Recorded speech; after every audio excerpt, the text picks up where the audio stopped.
இயேசுவிலே பிரியமான சகோதர சகோதரிகளே, உங்கள் எல்லோருக்கும் ஆண்டவராகிய இயேசு கிறிஸ்துவின் பெயரால் காலை வணக்கங்கள் மற்றும் வாழ்த்துக்கள். நான் உங்கள் அகஸ்டின் வேதியர். இன்று மார்ச் மாதம் 12ஆம் தேதி 2025ஆம் ஆண்டு. ஆண்டவரின் மடியில் 5 நிமிடங்கள்.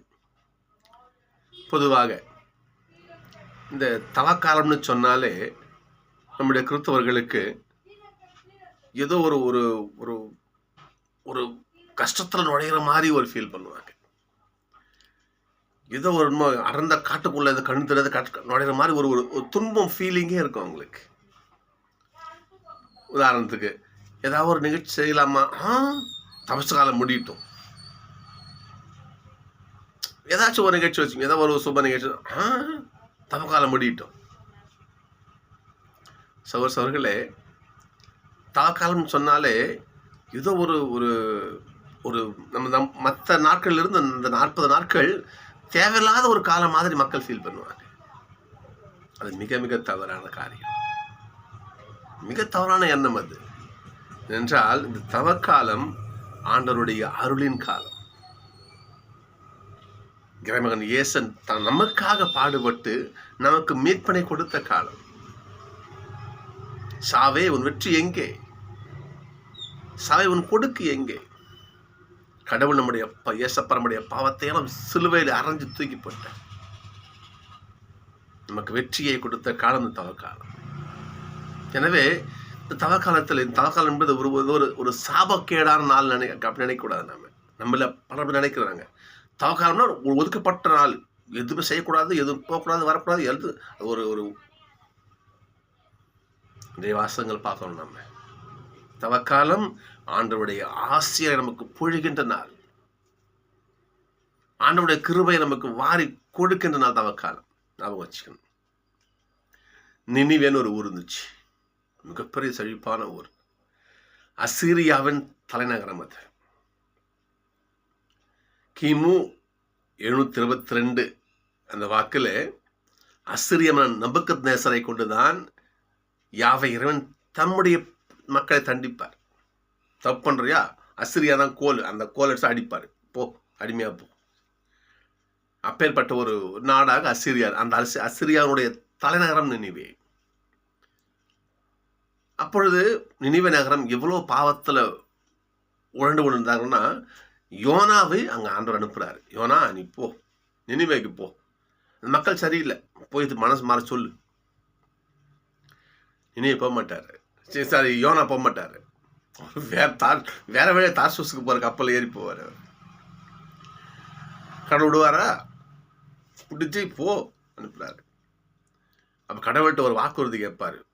நான் 40 நாள் டைம் கேட்பேன், அதுக்குள்ள அவங்க மனசு மாறலன்னா அவங்களுக்கு தண்டிக்கணும். என்ன சொல்றீங்க? சரி, தண்டிக்கிறேன். பேச்சு மாறக்கூடாது ஆண்டவரே. படிச்சு 4 அதிகாரம் படிச்சு பாருங்களா, பேச்சு மாறக்கூடாது. சரி, நான் தண்டிக்கிறேன், போ. போவார். போயெல்லாம் சொல்லான்னு சொல்லுவார். மக்களே, 40 நாள்களில் அழிய போகுது, மனசு மாறுங்க. 40 நாள் பொதிப்பார். இறுதி நாள் என்ன பண்ணுவார்? இனிமேல் கடற்கரை வந்து உட்காந்துக்குவார். பார்ப்பார், எப்போ நெருப்பு மழை பொழியும், எப்போ நினைவு அழியும் அப்படின்னு பார்த்துட்டு இருப்பார். அப்படியே எப்போ அழியும். அந்த இறுதி நாளிலே நினைவே மனம் மாறும். அந்த அரசன் மனம் மாறுவான், மக்கள் மனம் மாறுவார்கள். மனம் மாறி சாக்குடைய உடுத்தி ஆண்டவர்கிட்ட தன்னுடைய பாவங்களுக்கெல்லாம் மன்னிப்பை கேட்டு அவனுடைய பாகத்தை அண்டிய உட்கார்ந்துருப்பாங்க. அவங்க அவனோட மனம் மாறுவார். திருப்பால் சொல்லிட்டு பாருங்க பார்ப்போம். இதை மன்னிக்கணும். அது பைபிள் சொல்கிறது, கடவுள் தாம் செய்யவிருந்த தீங்கை குறித்து மனம் மாறுகிறவர். யோவேல் சொல்வார் பாருங்கப்பா. யோவேல் 2 விபதிபுதனுடைய வார்த்தை இது, அந்த வாசங்க அது. கடவுள் தாம் செய்யவிருந்த தீங்கை குறித்து மனம் மாறுகிறவர் ஆண்டவர். எதனால்? நம்முடைய மனம் மாறுதலும் பொருட்டு. உங்களுடைய உடைய கிழிச்சிக்காதுங்க, உள்ளத்தை கிழிங்கள். உள்ளம் திறக்கப்பட்டால் ஆண்டவருடைய கிருபை நமக்கு கிடைக்கும். நினைவே மனம் மாறுகிறது. நெருமழை பொழியல.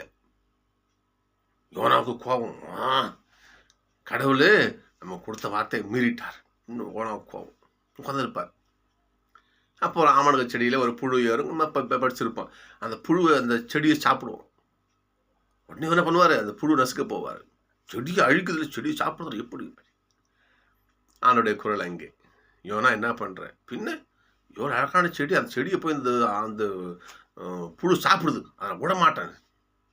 இந்த ஒரு செடி அழியவே நீ மனசு வருத்தப்படுறியே. நீயா நட்ட? நீயா தண்ணி ஊத்துன? நீயா பராமரிச்ச? இல்லையே. இந்த செடி அழிந்து போறதுக்கு அந்த புழு ஒரு உசுரனை கொல்றதுக்கு முயற்சி பண்றியே.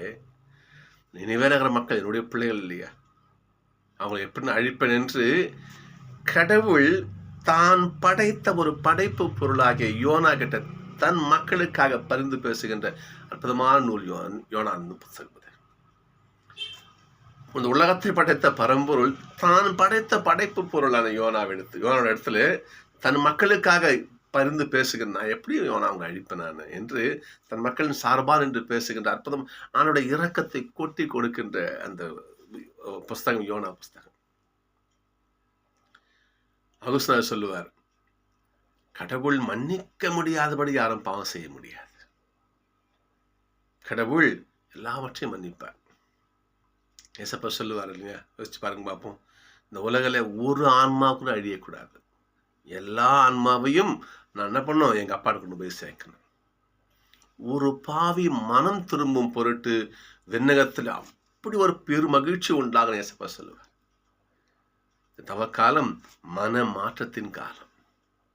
அப்படி மனம் மாறினால் இறைவனுடைய அருளை பொழிகின்ற காலம் தவக்காலம். இன்னைக்கு பாருங்க, நினிவே மக்கள் மனம் மாறினார்கள், மனசு மாறினாங்க. நரசன் சாக்கோடை உடுத்து சாம்பல் அமர்ந்து ஆண்டோடு ஜபிக்கிறான். அவன் ஆண்டவர் மன்னித்தார். தன்னுடைய அருளையும் ஆசையும் பொழிந்தார், நினிவே பொழிந்தார். சோசர்களே, நினிவே யோனாவை நம்பியது, மீட்பு பெற்றது. இன்னும் உதாரணம் சொல்ல பாருங்க, நச்சரி பாருங்க பார்ப்போம். தென்னாட்டு அரசி சாலமோனை நம்பி வராங்க. ஞானம் மிகுந்தவர் சாலமோன். ஆண்டோடைய ஆசை சிறப்பாக பெற்று ஞானம் மிகுந்தவர் சாலமோன். அந்த சாலமோனுடைய ஞானத்தை கேட்கணும் என்று சொல்லி தன்னுடைய பொருள்லாம் கொண்டு, நகையெல்லாம் கொண்டு கொடுத்து, காணிக்கையாக கொடுத்து அதை நல்ல கேட்டுன்னு போவாங்க. சாலமோனை நம்பினார் தென்னாட்டு அரசி. அவர் ஞானத்தை பெற்றார். நினிவே நகரம் யோனாவை நம்பியது. தென்னாட்டு அரசி சாலமோனை நம்பினார். ஆனால் ஏசப்பா வாழ்ந்த காலத்தில் இஸ்ரேல் மக்கள் அவர் நம்பல. பாருங்க, அவர் நம்பல, மீட்பினையும் பெறவில்லை. என்ன பண்ணாங்க? அடையாளம் கேட்டு சோதிச்சாங்க. யூதர்களுக்கு இருக்கின்ற ஒரு பழக்கம் இது, ஒரு அடையாளம் செஞ்சு காட்டணும். பவுல் சொல்வார் பாருங்க பார்ப்போம். கிரேக்கர்கள் ஞானத்தை தேடுகிறார்கள், யூதர்கள் அடையாளத்தை நாடுகிறார்கள். நாங்கள் சிலுவையில் அறையுண்ட இயேசப்பாவை தேடுறோன்னு சொல்லுவார். யூதர்களுக்கு ஒரு பழக்கம் இது, செஞ்சு காட்டுங்க. இயேசப்பாவுடைய ஒரே வார்த்தை, இந்த தீய தலைமுறையினருக்கு எந்த அரும் அடையாளமும் கிடையாது. ஒன்னே ஒண்ணுதான், யோனா தான் ஒரு அடையாளம்.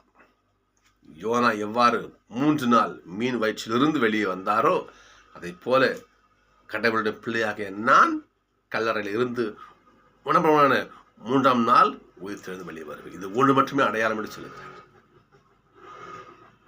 ஏன்னா ஆண்டவர் இயேசுவை அவருடைய ஆசிரியப்ப தயாராக இல்லை. அன்று வாழ்ந்த மக்கள் மட்டும் கிடையாது, இன்னைக்கு நம்ம யோசிச்சு பார்க்கணும். நாம் தயாரா இருக்கிறோமா? ஏசப்பா அவர்களை தயாரா இருக்கிறோமா? மனம் மாறுவோம். நினிவே மக்கள் போல மனம் மாறினால் இந்த தவக்காலம் அருளின் காலமாக மாறும். நம்முடைய மனமாற்றம் ஆண்டவருடைய ஆசிரியர் நமக்கு பொழியும் ஒரு கருவியாக மாறும். திருப்பாடல் 51 பல்லவை மட்டும் வாசிக்கலாம் பாருங்க, வேற ஒண்ணும் வேணாம், பல்லவை போதும் பாருங்க பார்ப்போம். கடவுளுக்கு ஏற்ற பலி நொறுங்கிய நெஞ்சமே. கடவுளே, நொறுங்கிய குற்றம் உணர்ந்த உள்ளத்தை நீர் அவமதிப்பது இல்லை. குற்றத்தை உணர்வோம், மனம் மாறுவோம், ஆண்டவர் நம்மை ஆசியால் நிரப்புவார். அடுத்த நாள் சந்திப்போம்.